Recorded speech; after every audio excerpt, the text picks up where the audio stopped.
Hello दोस्तों, education group 3.0 में आपका स्वागत है। और दोस्तों, आपको और आपके पूरे परिवार को एजुकेशन ग्रुप 3.0 की तरफ से दिवाली की हार्दिक शुभकामनाएं। तो दोस्तों, आज की इस वीडियो क्लास में हम लोग पढ़ेंगे एसके झा सर का एनटीपीसी सीबीटी 2 का सेट नंबर 8 के मैथ को। और दोस्तों, आपने अभी तक सेट नंबर 1 से लेकर 7 तक का सोल्यूशन नहीं देखा है तो जाइए चैनल के प्ले लिस्ट में, वहाँ से आपको सभी प्रकार की वीडियो मिल जाएंगी। और दोस्तों, आप अगर इस चैनल पर नए हैं तो इस चैनल को सब्सक्राइब करें, लाइक करें और शेयर करें। तो चलिए दोस्तों, आज की इस वीडियो क्लास को हम लोग स्टार्ट करते हैं बिना कुछ देरी किए। तो आज के हमारा पहला प्रश्न है, 4 साइन स्क्वायर थीटा प्लस का 16 कोसेक स्क्वायर थीटा का न्यूनतम मान ज्ञात कीजिए। तो दोस्तों, यहाँ से दिया है 4 sine square theta, 4 sine square theta और प्लस का दिया है 16 कोसेक स्क्वायर थीटा और इसका मिनिमम मान पूछा है। ठीक है, तो दोस्तों इसको मान लेते हैं। ये हो गया ए, ये हो गया बी, क्योंकि ए साइन स्क्वायर थीटा और प्लस का बी कोसेक स्क्वायर थीटा का मिनिमम मान जो होता है वो होता है 2 इंटू का अंडर रूट का ए बी होता है। ठीक है, यहाँ से ए का मान है 4 और बी का जगह पर है 16। यहाँ से हो जाएगा इसका मिनिमम मान वो हो जाएगा, मिनिमम मान वो हो जाएगा 2 इंटू का अंडर रूट का ए बी, यानी कि 4 इंटू का 16। तो ये हो जाएगा 2 अंडर रूट का 16 चौके 64। तो 64 का वर्गमूल कितना होता है? 8 होता है, यानी कि 2 गुने 8, यानी कि ये हो जाएगा 16। इसलिए ऑप्शन हम लोग ए को टिक करेंगे। ठीक है दोस्तों, अगले प्रश्न की ओर बढ़ते हैं। अगला प्रश्न है, एक लड़के की आयु उसके पिता की आयु का 1/3 है। 12 वर्ष बाद उसकी आयु पिता की आयु की 1/2 हो जाएगी। लड़के की वर्तमान आयु ज्ञात कीजिए। तो दोस्तों, यहाँ से दिया है कि एक लड़की की आयु उसके पिता की आयु का 1/3 है, यानी कि यहाँ से फादर और सन का जो अनुपात दिया है वो दिया है। पिता है 3 वर्ष का तो बेटा है 1 वर्ष का। ठीक है, फिर 12 वर्ष बाद, तो वर्तमान का है 12 वर्ष बाद, यहाँ से हो जाएगा 12 वर्ष बाद। तो 12 वर्ष बाद क्या बोल रहा है? वह बोल रहा है कि उसकी आयु, लड़के की आयु जो हो जा रहा है और पिता की आयु का 1/2 हो जाता है। कि पिता जब होते हैं 2 वर्ष के तो पुत्र होता है 1 वर्ष का। तो दोस्तों, यहाँ से देखते हैं यहाँ से अंतर कितना है।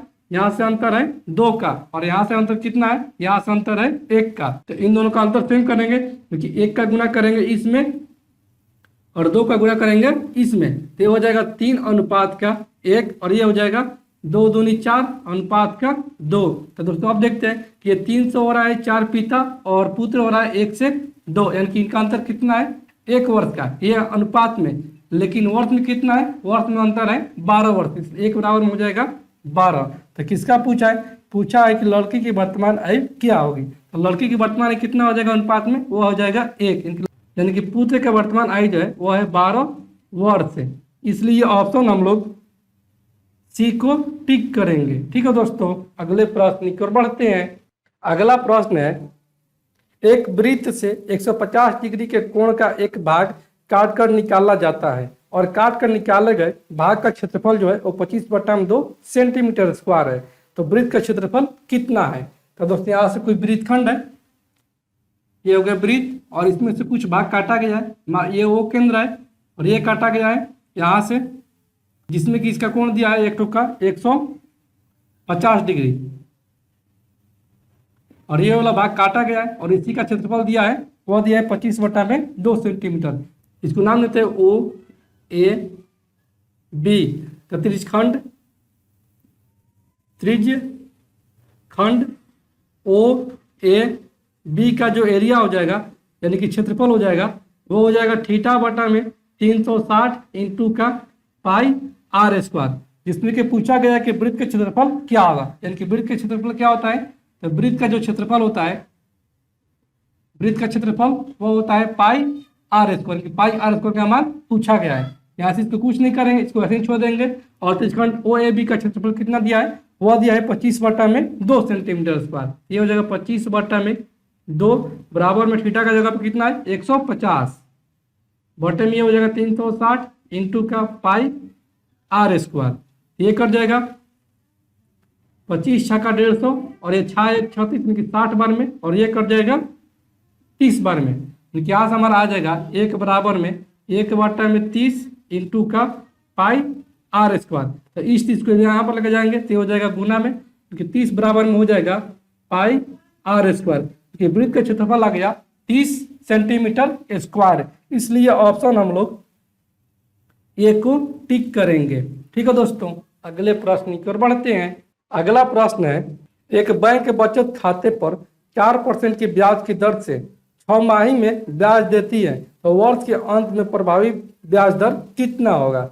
तो दोस्तों यहाँ से कितना है, एक वर्ष में इसका ब्याज जो है, एक वर्ष में वह ब्याज है 4%। तो एक 6 महीना में कितना हो जाएगा, क्योंकि 6 माह में इसका ब्याज जो हो जाएगा वो 4 का दिया, यानी कि 4 बटे में 2, यानी कि 2% हो जाएगा। जिससे पूछा गया है कि प्रभावी ब्याज दर कितनी होगी। यहाँ से प्रभावी ब्याज दर निकाल लेंगे कि प्रभावी ब्याज दर बराबर में हो जाएगा, वह हो जाएगा कितना है 2%। ये 6 माह पर है, लेकिन वर्ष के अंत में पूछा है। यहाँ से हो जाएगा 2 प्लस का 2 और प्लस का 2 इंटू का 2 बटा में 100, इनके प्रोग्रेसिव मेथड पर ये बन जाएगा। ये हो जाएगा 2 और 2 4 प्लस का ये 2 और 2 4, यानी कि 4 बटे में हो जाएगा 100। तो दोस्तों इसको हम लिख सकते हैं 0.04, इस 4 बटे 100 को यहाँ से हमारा हो जाएगा 4 प्लस का 0.04, यानी कि ब्याज प्रभावी दर आ गया 4.04%। इसलिए ऑप्शन नंबर ए को हम लोग टिक करेंगे। ठीक है दोस्तों, अगले प्रश्न की ओर बढ़ते हैं। अगला प्रश्न है, नीचे दिए चित्र में BC और DE समांतर है। त्रिभुज ABC का क्षेत्रफल 25 वर्ग सेंटीमीटर है तथा समलंब चतुर्भुज BCED का क्षेत्रफल 24 वर्ग सेंटीमीटर है। तो DE बराबर में 14 है, तो BC की लंबाई कितनी होगी। ठीक है, तो यहाँ से एक तो चित्र दिया है, वह चित्र है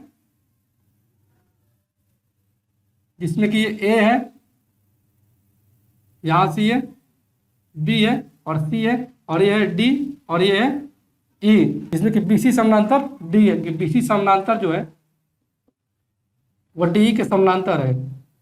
ठीक है, और इसमें दिया है कि त्रिभुज ABC का क्षेत्रफल 25 वर्ग सेंटीमीटर है, कि ये जो दिया है इसका मान जो दिया है वो दिया है 25 सेंटीमीटर स्क्वायर, त्रिभुज ABC का क्षेत्रफल। ठीक है, और आगे दिया है कि समलंब चतुर्भुज BCED का क्षेत्रफल 24 वर्ग सेंटीमीटर है, क्योंकि इतना का दिया है, वह दिया है 24 सेंटीमीटर स्क्वायर। ठीक है, उसके बाद DE बराबर में दिया है 14 सेंटीमीटर, DE बराबर में दिया है ये वाला 14 सेंटीमीटर। तो पूछा है BC की लंबाई कितनी होगी, क्योंकि ये वाला लंबाई कितना होगा। ठीक है, तो दोस्तों यहाँ से दिया है त्रिभुज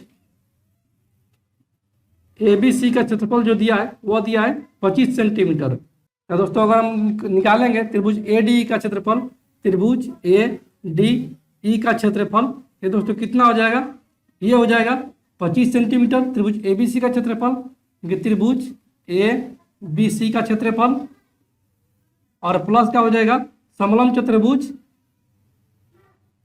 BCDE का क्षेत्रफल।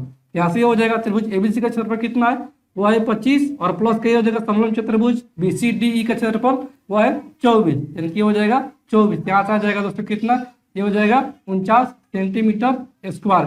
ये त्रिभुज ADE का क्षेत्रफल हो गया। तो दोस्तों हम जानते हैं कि जब BC और D समानांतर होते हैं तो इनका भुजा जो होता है और समान अनुपातिक हो जाते हैं। लेकिन दोस्तों यहाँ से हम लिख सकते हैं एरिया त्रिभुज ABC का क्षेत्रफल और बटे में एरिया त्रिभुज ADE का क्षेत्रफल। ठीक है, ये हो जाएगा BC बटा में DE का स्क्वायर। ठीक है, ये हो जाएगा त्रिभुज ABC का क्षेत्रफल कितना दिया है, वह दिया है 25 सेंटीमीटर स्क्वायर, यहाँ से हो जाएगा 25, और त्रिभुज ADE का क्षेत्रफल कितना निकाला है, वो निकाला है 49 सेंटीमीटर स्क्वायर, यहाँ से हो जाएगा 49, बराबर में हो जाएगा BC और बटा में ये DE कितना है, यह है 14 सेंटीमीटर, कि 14 का होल स्क्वायर, स्क्वायर को इधर लेकर आएंगे तो ये हो जाएगा रूट में, यानी कि अंडर रूट का हो जाएगा 25 बटा में 49 बराबर में BC बटा में 14। तो दोस्तों 25 का कितना वर्गमूल होता है 5, और 49 का वर्गमूल 7, बराबर में ये BC बटा में 14। तो एक आ जाएगा 7 दूनी 14, इनके यहाँ से BC बराबर में हमारा आ जाएगा 5-10 सेंटीमीटर। इसलिए ऑप्शन नंबर सी को हम लोग टिक करेंगे। ठीक है दोस्तों, अगले प्रश्न की ओर बढ़ते हैं। अगला प्रश्न है, एक वस्तु के लागत मूल्य और बिक्री मूल्य में अंतर 240 रुपये का है। तदनुसार यदि उसमें 20% का लाभ होता है तो बिक्री मूल्य कितना है। तो दोस्तों यहाँ से दिया है कि प्रॉफिट परसेंट बराबर में 20%, प्रॉफिट परसेंट बराबर में दिया है 20%। तो दोस्तों इस 20% को तोड़ेंगे तो हो जाएगा 20 बटे में 100, ये हो जाएगा 1 बटे में 5। तो इसको मान लेते कि ये हो गया हमारा सीपी। सीपी जब हो गया 5 तो एसपी कितना हो जाएगा, एसपी हो जाएगा 5 से 1 ज्यादा, क्योंकि 20% का लाभ होता है। तो एसपी यहाँ से आ जाएगा 6, और इन दोनों का अंतर कितना दिया है 240 रुपया, क्योंकि हमारे अनुसार आ गया इनका अंतर 1 रुपया, प्रश्न के अनुसार दिया है 240 रुपया। तो दोस्तों पूछा क्या है, पूछा है कि बिक्री मूल्य कितना है, इनकी वस्तु का बिक्री मूल्य कितना है। तो बिक्री मूल्य कितना है हमारे अनुसार 6 है, इसलिए 6 बराबर में हो जाएगा 240 इंटू का 6, तो ये हो जाएगा 0, 6 को 24 के 4 हासिल 2, 6 में 12 2 14, इनकी उस वस्तु का बिक्री मूल्य जो है वो 1440 रुपया है। इसलिए ऑप्शन नंबर ए को हम लोग टिक करेंगे। ठीक है दोस्तों, अगले प्रश्न की ओर बढ़ते हैं। अगला प्रश्न है, एक रेलगाड़ी ए मेरठ से संध्या 4 बजे चलकर संध्या 5 बजे गाजियाबाद पहुंचती है, और दूसरी रेलगाड़ी बी जो है वो गाजियाबाद से संध्या 4 बजे चलकर संध्या 5:30 बजे मेरठ पहुंचती है। तो दोनों रेल कितने बजे एक दूसरे को मिलेंगी। तो दोस्तों यहाँ से रेल ए जो है वो कितना बजे चल रही है, रेल ए जो है वो चल रही है 4 बजे और पहुंच रही है 5 बजे, इनकी ये चल रही है 1 घंटा। और रेल बी जो है वो चल रही है गाजियाबाद से मेरठ की ओर, वो चल रही है 4 बजे, लेकिन पहुंच रही है 5:30 में। ये कितना चल रही है, ये चल रही है 1.5 घंटा, 3 बट्टा में 2 घंटा। ए और बी ट्रेन का समय कितना है, वो है एक टो का है 1 और एक टो का है 3 बट्टा में 2। तो दोस्तों इसका एलसीएम को मान लेंगे हम लोग दूरी, इन दोनों का एलसीएम कितना हो जाएगा, इन दोनों का एलसीएम जो हो जाएगा वो हो जाएगा 3, यानी कि दूरी हमारा आ गया 3, ये हमको मानना पड़ेगा। कि डिस्टेंस मान लें कि यहाँ पर आ गया 3, तो रेलगाड़ी ए की चाल कितना हो जाएगा, रेलगाड़ी ए की चाल जो हो जाएगा वो हो जाएगा डी बट्टा में टी, यानी कि 3 बटे में समय कितना ले रहा है 1 घंटे का। इसका हो जाएगा चाल, ये हो जाएगा 3 किलोमीटर प्रति घंटा। और बी का निकाल लेते हैं चाल, बी का कितना है समय, बी का समय 3.5 घंटा, लेकिन दूरी कितना है, दूरी माने 3 किलोमीटर। ये हो जाएगा समय डी बट्टा में टी, यानी कि 3 बट्टा में 2, तो ये हो जाएगा 2 ऊपर चला जाएगा, तो ये हो जाएगा 3 गुने 2 बटे में 3, 3 से 3 कैंसिल आउट, यानी कि यहाँ से आ जाएगा 2 किलोमीटर प्रति घंटा, वो आ जाएगा पी की चाल। ठीक है, तो इन दोनों का रिलेटिव स्पीड निकाल लेंगे। इन दोनों का रिलेटिव स्पीड कितना हो जाएगा, यह हो जाएगा एक तो मेरठ से गाजियाबाद की ओर जा रही है और एक तो गाजियाबाद से मेरठ की ओर आ रही है, क्योंकि ये दोनों अपोजिट डायरेक्शन में चल रही है। तो इन दोनों का जो रिलेटिव स्पीड हो जाएगा वो जुड़ जाएगा, ये चाल आ जाएगा 3 और 2 5, और डी कितना माने 3 माने, और बटे में हो जाएगा टी, यहाँ से टी बराबर हम लिख सकते हैं 3 बटे में 5, ये हो जाएगा घंटा में, इसको मिनट में बदलेंगे, ये हो जाएगा गुने का 60, ये हो जाएगा 12 5 60, इनकी 12 तिया 36, क्योंकि ये दो ट्रेनें जो है वो 36 मिनट के बाद एक दूसरे को मिलेगी। तो टाइम पूछा है, टाइम कितना हो जाएगा 4 बजे चल रही है, इनकी ये मिलेंगी वो 4:36 पर ये दोनों ट्रेनें एक दूसरे को मिलेंगी।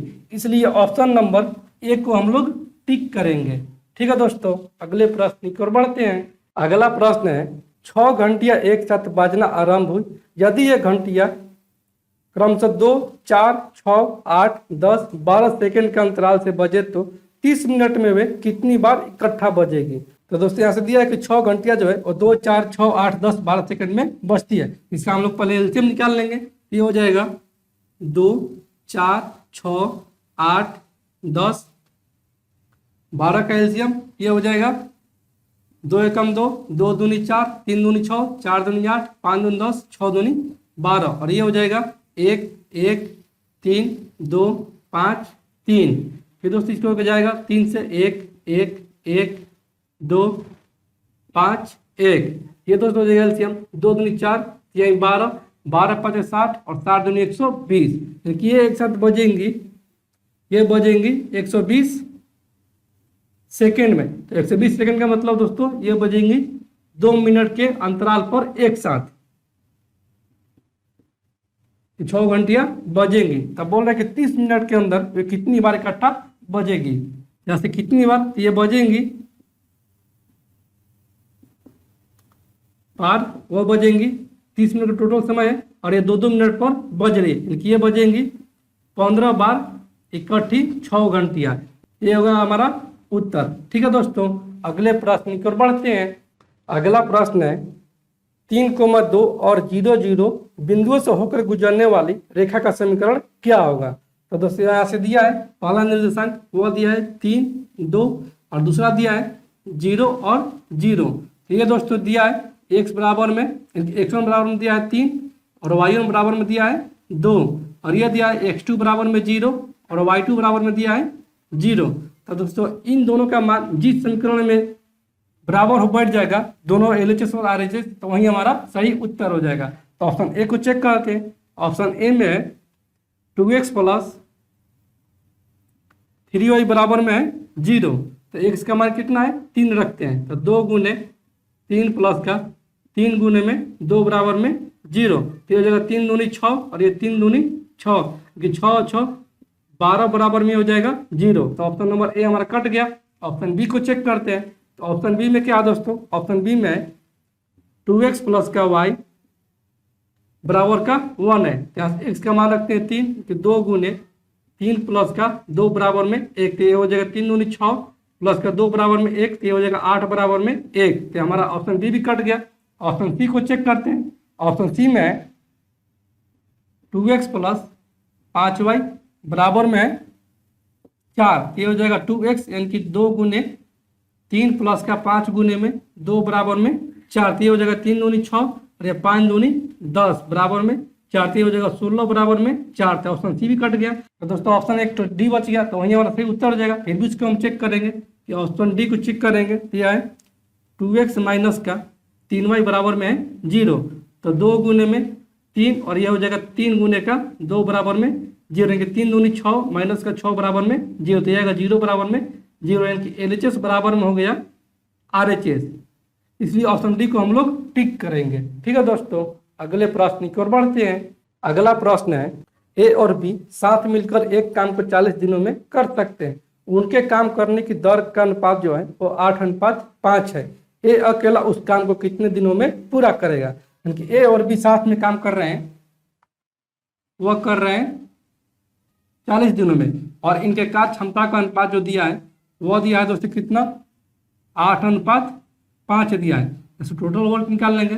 टोटल वर्क कितना हो जाएगा, ये दोनों कर रहे हैं एक दिन में, ये कर रहे हैं 8/5 13 यूनिट। इनकर कितने दिन रहे वो 40 दिन कर रहे हैं। इनके आस हो जाएगा एक बराबर में कर रहे हैं 13 यूनिट, 40 दिन में कितना करेंगे, ये करेंगे 13 गुने में 40, यानी कि ये करेंगे 13 के बाद 520 यूनिट कार्य करेंगे। टोटल कार्य आ गया 520 यूनिट। ठीक है, तो पूछा क्या, पूछा कि ए अकेला उस काम को कितने दिनों में पूरा करेगा। तो ए की क्षमता कितना है 8 है, क्योंकि ए कर रहा है एक दिन में 8 यूनिट, करना कितना है इसको करना है 520 यूनिट। तो एक बराबर में हो जाएगा 520 बटे में 8, तो ये हो जाएगा 4 दूनी 8 और ये 13 चौके 52 और ये 65 दूनी 130, क्योंकि ए इस काम को पूरा करेगा 65 दिन में। इसलिए ऑप्शन नंबर ए को हम लोग टिक करेंगे। ठीक है दोस्तों, अगले प्रश्न की ओर बढ़ते हैं। अगला प्रश्न है √5 बट्टा में √3 प्लस का √2 माइनस का 3 √3 बट्टा में √5 प्लस का √2 प्लस का 2 √2 बट्टा में √5 प्लस का √3, इसका मान ज्ञात करें।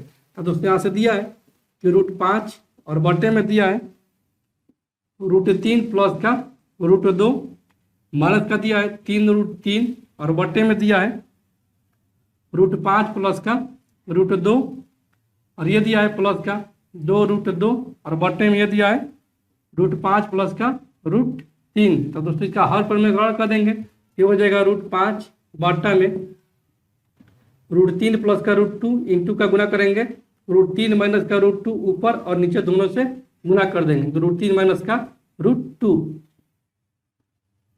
इसको भी करेंगे 3 √3 बटा में ये √5 प्लस का √2 और गुना करेंगे √5 माइनस का √2 और बटे में √5 माइनस का √2, फिर इसको भी करेंगे प्लस का 2 √2 बटा में √5 प्लस का √3 और गुणा करेंगे √5 माइनस का √3 और बटे में √5 माइनस का √3। ठीक है, तो ये दोस्तों हो जाएगा a प्लस बी और a माइनस बी, ये भी हो जाएगा a plus B a minus B, a plus B a minus B.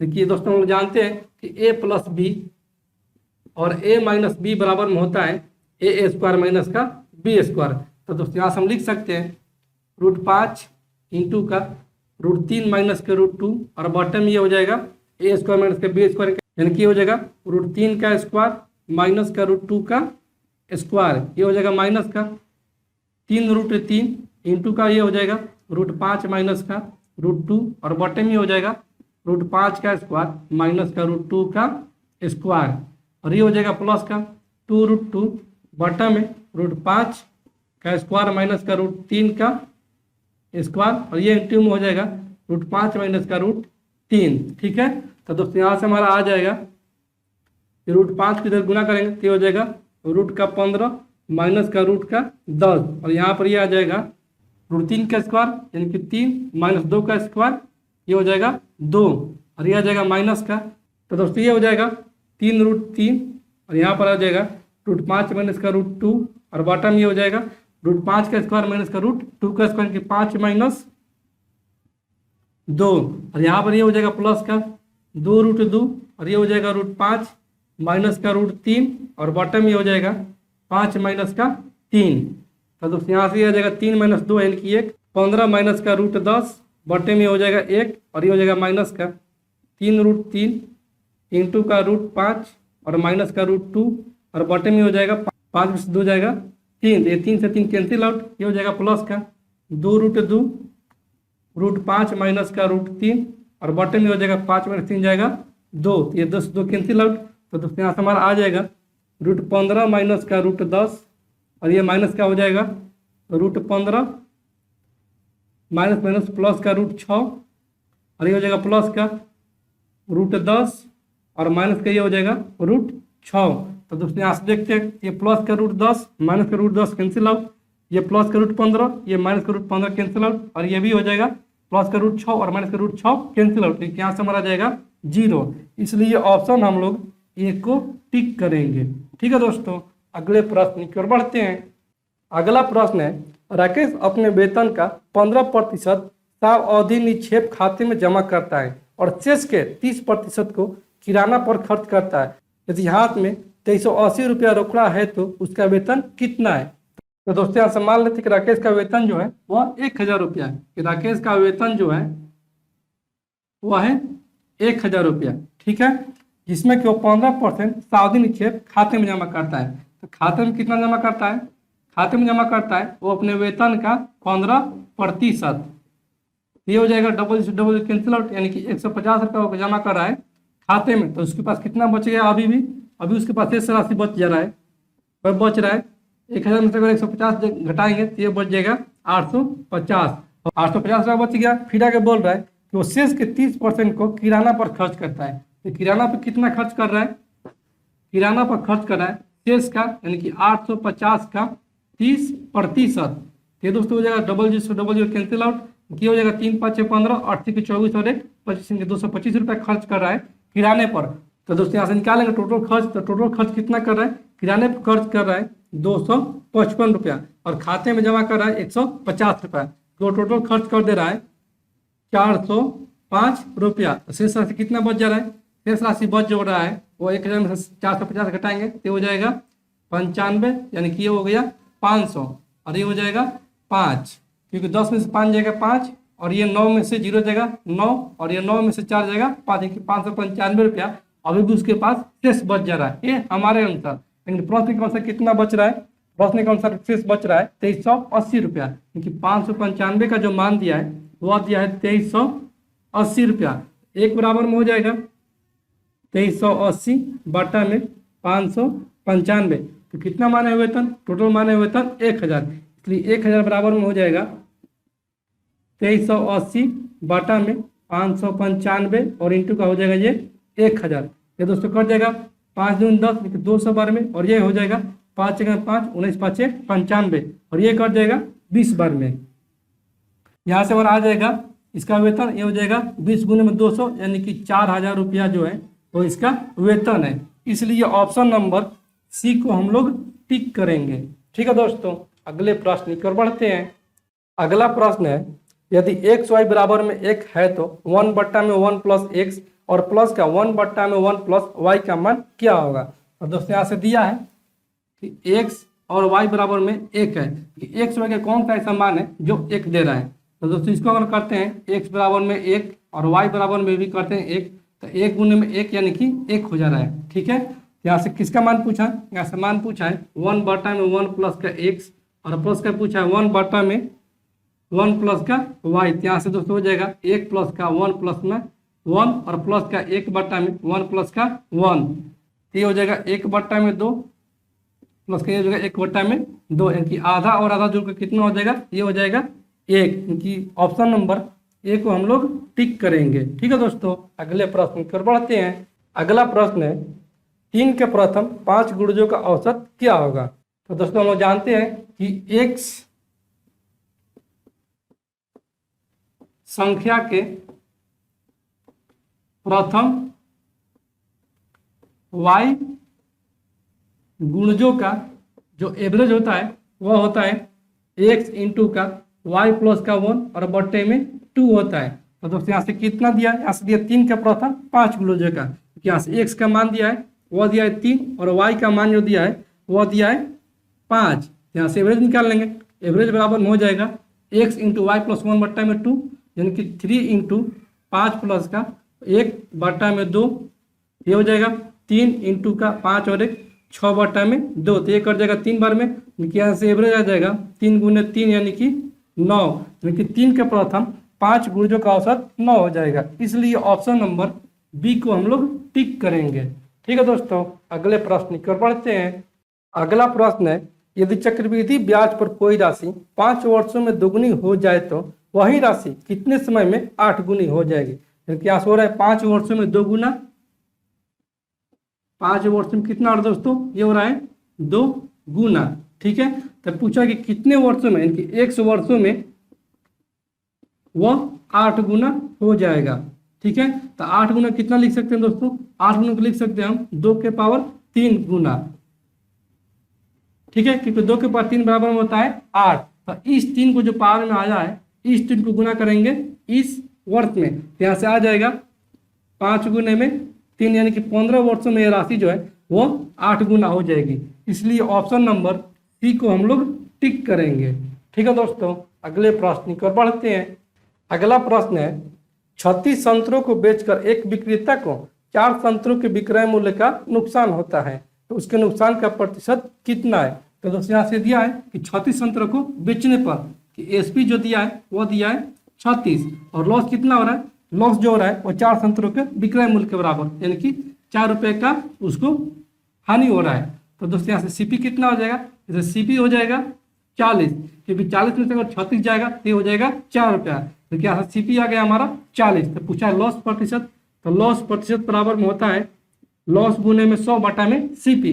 Loss कितना है 4 इंटू का 100 और बटे में हो जाएगा सीपी यानी कि 40, तो ये हो जाएगा 10 चौक का 40 और 10 दाएं का 100। लॉस प्रतिशत बराबर में यहाँ से हमारा आ जाएगा 10%। इसलिए ऑप्शन नंबर सी को हम लोग टिक करेंगे। ठीक है दोस्तों, अगले प्रश्न की ओर बढ़ते हैं।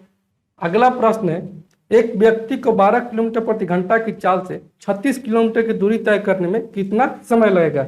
ये तो दोस्तों बहुत ही ईजी आ गया, फिर भी इसको बना देते हैं कि व्यक्ति की चाल जो है वो 12 किलोमीटर प्रति घंटा है और डिस्टेंस कितना है, डिस्टेंस है 36 किलोमीटर। यहाँ से टाइम पूछा है तो टी बराबर में होता है डी बटा में भी, इनके टाइम बराबर में होता है दूरी बटा में चाल।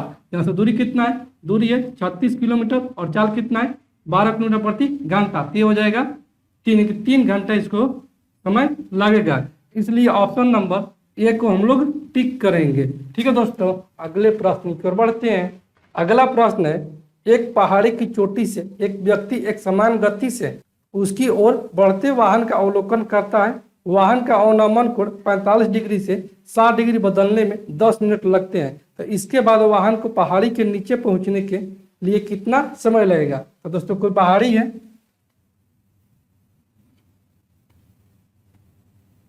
और इसका कोण जो हो जा रहा है वो हो जा रहा है ये 45 डिग्री, और एक हो जा रहा है 60 डिग्री। ये हो जा रहा है 60 डिग्री और ये हो जा रहा है 45 डिग्री। ठीक है, और 45 डिग्री से 60 डिग्री बदलने में 10 मिनट का समय लगता है, क्योंकि यहाँ से जो दिया है टाइम, यहाँ से यहाँ तक होने में वो दिया है 10 मिनट का टाइम लग रहा है। तब पूछा है कि इसके बाद, यानी कि इसके बाद यहाँ पर जो टाइम लगेगा ये वाला टाइम कितना है। तो दोस्तों हम जानते हैं कि 60 डिग्री के सामने में जो भुजा होता है वो होता है √3 और नीचे होता है 1। ठीक है, इनकी अगर हम इस त्रिभुज पूरे कर लेंगे, इस पूरे त्रिभुज को, यहाँ से हो जाएगा 45 डिग्री, तो 45 डिग्री के सामने वाला भुजा जो होता है वो होता है 1, और ये होता है नीचे वाला पूरा 1।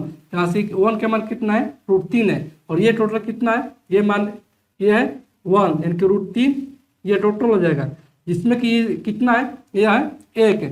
यहाँ से यहाँ तक की दूरी कितना आ जाएगा, ये देगा √3 माइनस का 1, क्योंकि यहाँ पर 1 हो गया और ये पूरा है √3। यहाँ से ये दूरी कितना आ जाएगा, ये हो जाएगा √3 माइनस का 1, कि √3 माइनस का 1 का जो मान दिया है वो दिया है 10 मिनट का। ठीक है, यहाँ से 1 का मान पूछा है, यहाँ से 1 बराबर में हो जाएगा 10 बटा में √3 माइनस 1, इसको हर पर में कन्वर्ट कर देंगे, ये हो जाएगा √3 प्लस का 1 बटा में √3 प्लस का 1, यानी कि यहाँ से आ जाएगा 10 इंटू का √3 प्लस का 1, और बटा में यहाँ से आ जाएगा a plus B into A minus B, यानी कि a square minus B square. तो √3 का स्क्वायर 3 और 1 का स्क्वायर 1, यहाँ से दोस्तों हमारा आ जाएगा 10 इंटू का √3 प्लस का 1, और ये बटा में आ जाएगा 2, तो ये कट जाएगा 5 बार में। यहाँ से हम लिख सकते हैं 5 इंटू का √3 का मान 1.732, क्योंकि 1.732 और प्लस का ये हो जाएगा 1, ये दोस्तों हो जाएगा 5 इंटू का 2.732। तो दोस्तों ये हो जाएगा 5 दूनी 10 के 0 हासिल 1, 25 15 और 1 16 के 6 हासिल 1, 7 5 35, 35 और 1 36 के 6 हासिल 3, 5 10 और 3 13, यानी कि 13.660, यानी कि ऑप्शन नंबर हो जाएगा हमारा ए। ठीक है दोस्तों, अगले प्रश्न की ओर बढ़ते हैं। अगला प्रश्न है, यदि a अनुपात b बराबर में 2:3, b अनुपात c बराबर में 4:5 तथा c अनुपात d बराबर में 6:7 हो तो a अनुपात d का मान क्या होगा। तो दोस्तों यहाँ से दिया है a अनुपात b बराबर में कितना दिया है, यह दिया है 2:3, और b अनुपात c कितना दिया है, b अनुपात c जो दिया है वह दिया है 4:5, और c अनुपात d कितना दिया है, c अनुपात d जो दिया है वह दिया है 6:7। यहाँ से पूछा गया है कि a अनुपात d का मान क्या होगा। यहाँ से a अनुपात d का जो मान हो जाएगा वो हो जाएगा यहाँ से 3 गुने 5 गुने 7 और 2 गुने 4 गुने 6, यानी कि 2 गुने 4 गुने 6 अनुपात का हो जाएगा 3 गुने 5 गुने 7। तो दोस्तों यहाँ से हम काट लेते हैं, जो कटता है यह हो जाएगा 3 दूनी 6, यानी कि यहाँ से हमारा आ जाएगा a अनुपात d बराबर में यह हो जाएगा 4 दूनी 8 और 8 दूनी 16, अनुपात का ये हो जाएगा 7 5 35, इसलिए ऑप्शन हम लोग बी को टिक करेंगे।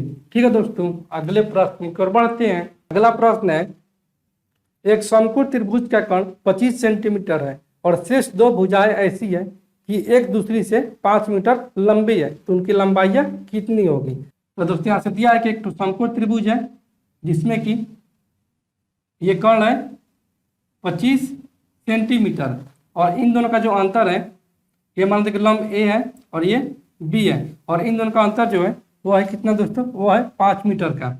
ठीक है, तो दोस्तों ऐसा कौन सा ट्रिपलेट है जो लंबाई और चौड़ाई का अंतर जो 5 देगा और कर्ण 25 देगा। तो दोस्तों यहाँ से अगर हम देखते हैं, यहाँ से 3 4 5, इसको अगर 5 से गुना करते हैं, ये हो जाएगा 5 गुना यानी कि 25, ये हो जाएगा 20 और ये हो जाएगा 15, और इन दोनों का अगर अंतर देखते हैं तो इन दोनों का अंतर कितना हो जा रहा है, ये जो है 15 और 20, यानी कि 5 का। यहाँ से लंबाई जो हो जाएगा वो हो जाएगा 15 और आधार जो हो जाएगा वो हो जाएगा 20, यानी कि एक जगह पर आ जाएगा 15 और बी की जगह पर हो जाएगा 20, यानी कि ऑप्शन नंबर हो जाएगा हमारा बी।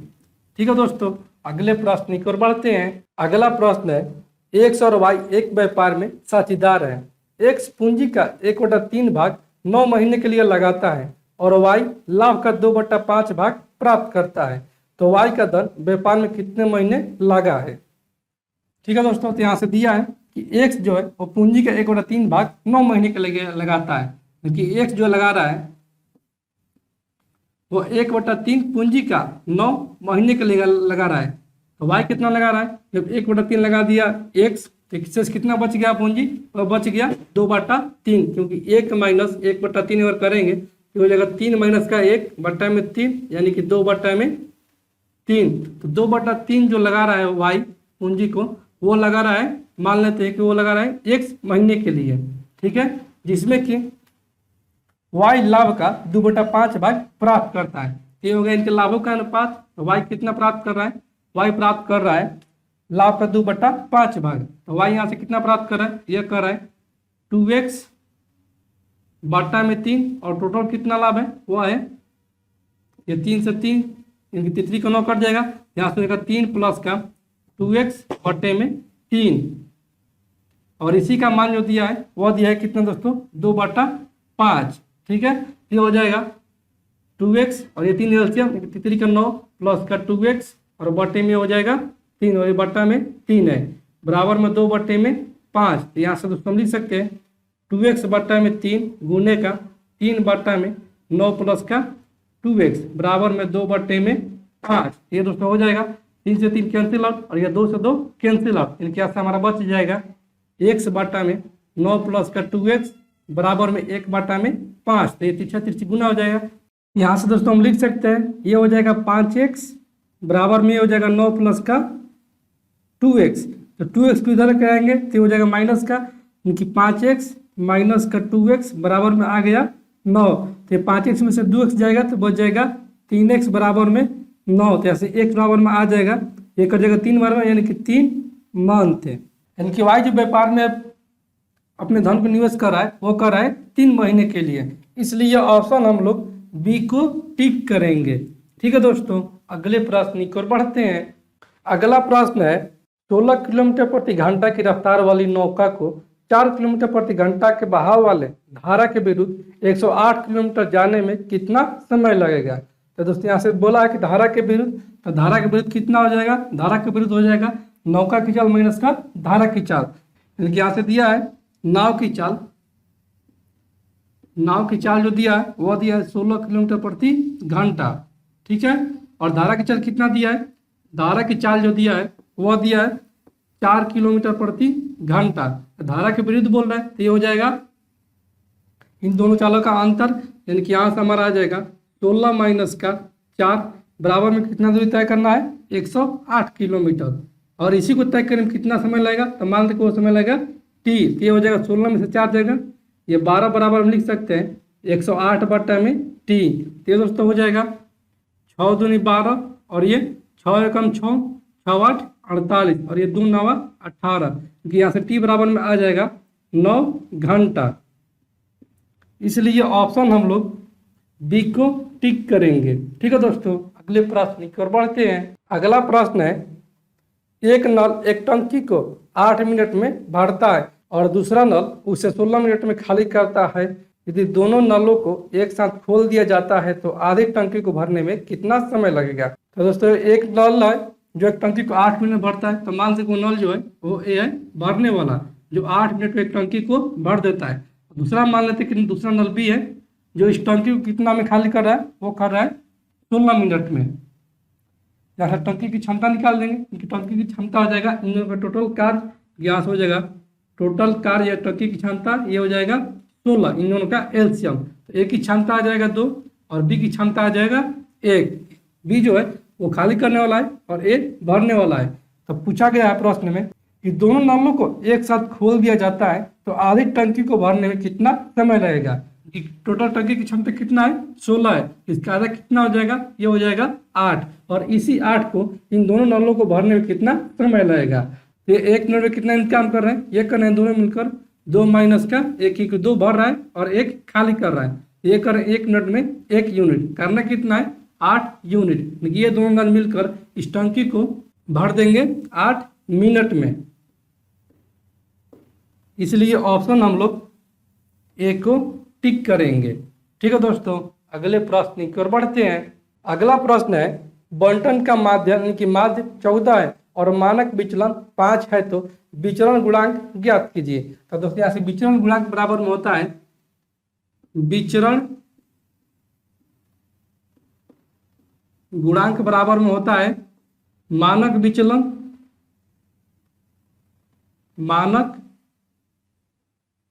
विचलन और बॉटम में होता है माध्य और इनटू का होता है 100। जैसे मानक विचलन कितना है, मानक विचलन जो दिया है वो दिया है 5, क्या से 5 और माध्य दिया है 14 और गुने में हो जाएगा ये 100। ये दोस्तों हो जाएगा 7 दूनी 14 और ये 50 दूनी 100, इनके यहाँ से हमारा आ जाएगा 5 25 इनके 250 बटे में 7%। यहाँ से हो जाएगा 17 21 4 इनकी 40 तो 7 5 35 5 7 49 1 7 एकम 7 इनकी 35.71%। इसलिए ऑप्शन हम लोग ए को टिक करेंगे। ठीक है दोस्तों, अगले प्रश्न की ओर बढ़ते हैं। अगला प्रश्न है यदि a के पावर x बराबर में b और b के पावर y बराबर में c और c के पावर z बराबर में a हो तो x y z का मान क्या होगा। तो दोस्तों यहाँ से दिया है कि a के पावर x बराबर में दिया है b और b के पावर y बराबर में दिया है c और c के पावर z बराबर में दिया है ये दोस्तों a। तो दोस्तों यहाँ से हम लिख सकते हैं, तो दोस्तों यहाँ से b के पावर y बराबर में c है, तो दोस्तों इसको हम लिख सकते हैं b का मान कितना है a के पावर x है, ये हो जाएगा a के पावर x के पावर y बराबर में c। ठीक है, और यहाँ के c के पावर z बराबर में a, तो c बराबर कितना है y a के पावर x के पावर y है, यानी कि यहाँ पर हो जाएगा a के पावर x y बराबर में c। तो c बराबर हम लिख सकते हैं यहाँ से a के पावर x इंटू वाई और इनके पावर कितना है z बराबर में a, तो हो जाएगा a के पावर x y z बराबर में हो जाएगा a। दोस्तों a को हम लिख सकते हैं a के पावर x y z बराबर में इसको हम लिख सकते हैं a के पावर 1, तो ये a से कैंसिल आउट हो गया, यानी कि यहाँ से हमारा आ जाएगा x y z बराबर में 1 और इसी का मान पूछा है, इसलिए ऑप्शन नंबर बी को हम लोग टिक करेंगे। ठीक है दोस्तों, अगले प्रश्न की ओर बढ़ते हैं। अगला प्रश्न है त्रिभुज एबीसी में भुजा बीसी को बिंदु डी तक इस प्रकार बढ़ाया जाता है कि एसी सीडी के बराबर हो जाती है। यदि कोण बी ए डी बराबर में 109 डिग्री है और कोण ए सी बी बराबर में 72 डिग्री है तो कोण एबीसी का मान क्या होगा। कोई त्रिभुज एबीसी है, ये मान लेते कि एबीसी हमारा एक त्रिभुज है, ये ए बी और ये हो गया सी, जिसमें कि बीसी को बिंदु डी तक बढ़ाया गया है।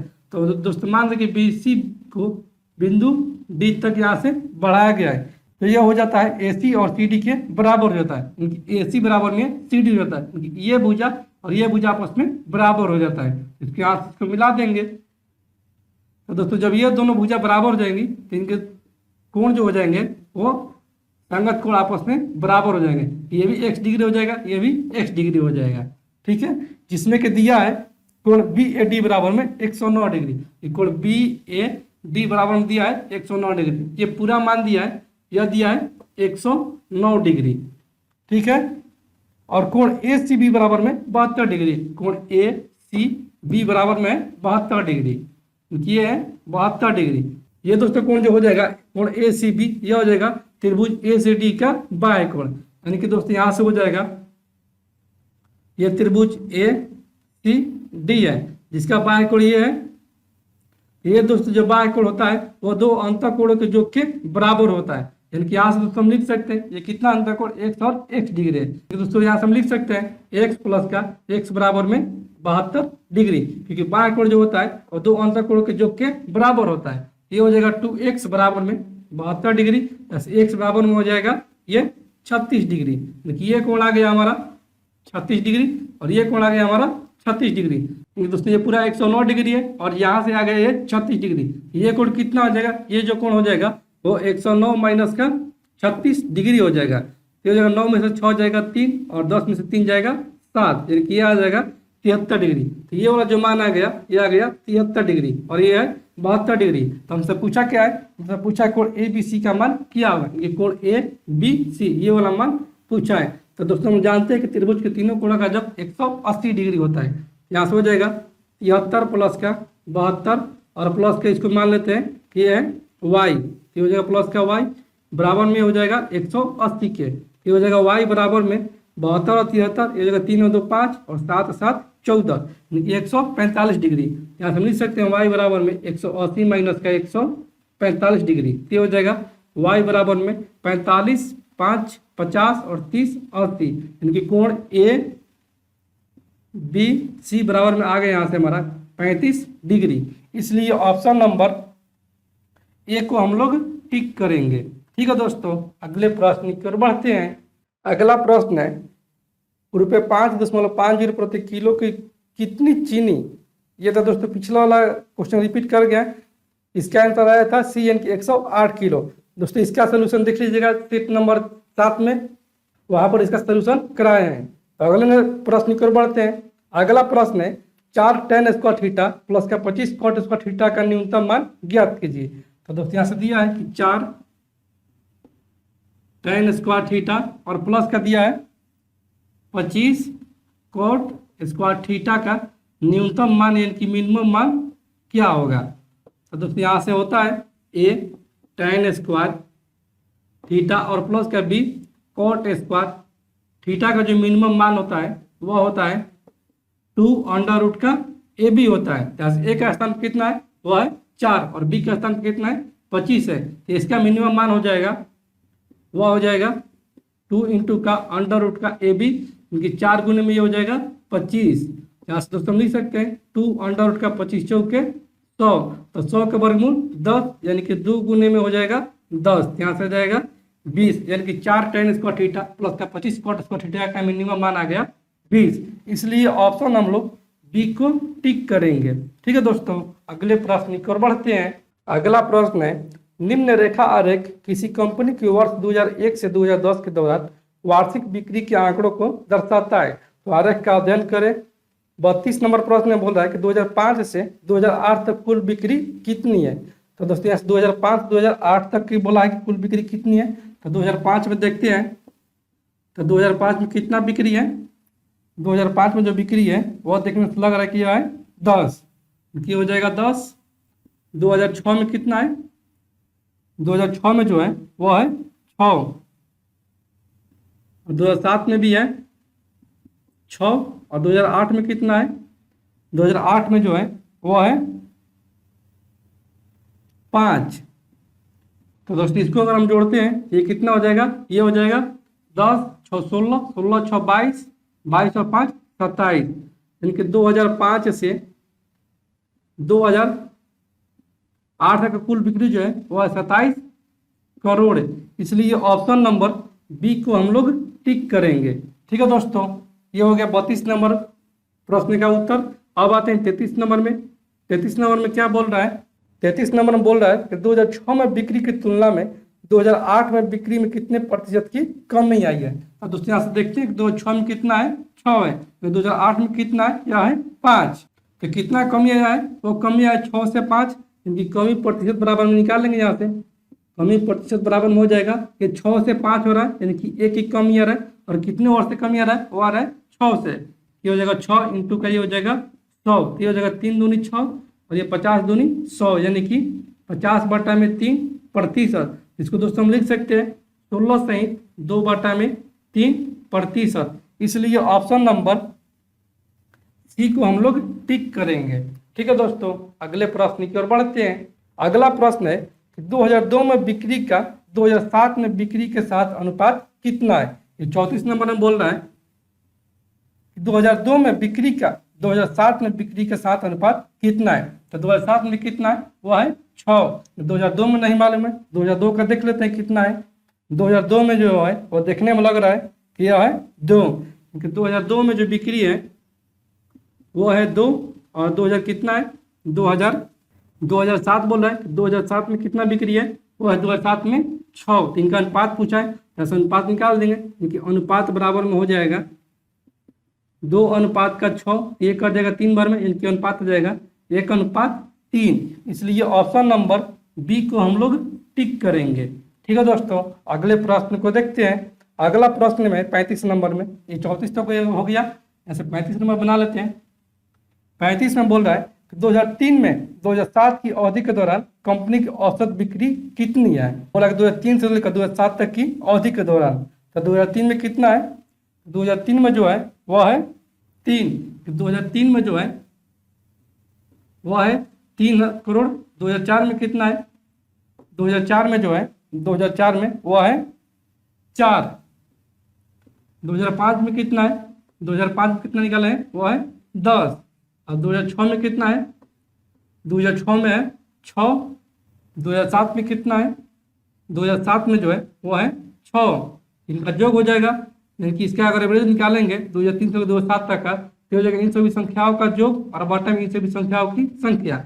इनकी हो जाएगा 4 3 7, 7 6 13, 13 6 19, 19 और 10 29, 29 और बटे में ये हो जाएगा कितना संख्या, यह 1 2 3 4 5, बटे में हो जाएगा 5। यहाँ से दोस्तों एक और जाएगा 5 25, 4 5 8 40, 5.8। इसलिए ऑप्शन नंबर ए को हम लोग टिक करेंगे। ठीक है दोस्तों, तो दोस्तों मैं उम्मीद करता हूं कि आज का ये वीडियो क्लास आपको पूरी तरह से समझ में आ गया होगा।